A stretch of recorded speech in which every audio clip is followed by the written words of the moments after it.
পবিত্র ঈদুল আজহা উপলক্ষে টানা ৭ দিন সরকারি ছুটি শেষে সোমবার সকাল থেকে আবারও বেনাপোল পেট্রোপোল স্থল বন্দর দিয়ে শুরু হয়েছে পণ্য আমদানি রপ্তানি বাণিজ্য সহ কার্যক্রম। ফলে বন্দরে শুরু হয়েছে কর্মচাঞ্চল্য। বন্দর ও কাস্টমস সংশ্লিষ্টরা জানান, ২৫ মে সোমবার থেকে ৩১ মে রবিবার পর্যন্ত ঈদের ছুটিতে বন্ধ ছিল আমদানি রপ্তানি। সোমবার সকাল থেকে খুলছে বন্দর ও কাস্টমস, চালু হয়েছে আমদানি রপ্তানি। সকাল থেকে শতাধিক পণ্যবাহী ট্রাক যাতায়াত করছে দুদেশের বন্দরে।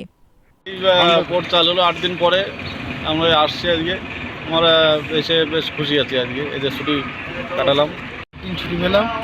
এই যে ছুটি পেয়ে খুব আনন্দিত, আর আজকে এই পোর্ট খোলা হলো, এই জন্য খুব আনন্দিত আছি। বেনাপোল স্থল বন্দরের পরিচালক শামীম হোসেন জানান, ঈদের ছুটি শেষে ১ জুন থেকে আবারও আমদানি রপ্তানি কার্যক্রম শুরু হয়েছে। গত কয়েকদিনের ক্ষতি পুষিয়ে নিতে দিন-রাত স্থল বন্দরের কার্যক্রম চালু থাকবে বলে জানান তিনি। যশোর থেকে AM রহিমের তথ্যচিত্রে নাফিস সামিয়া, ঢাকা টুডে।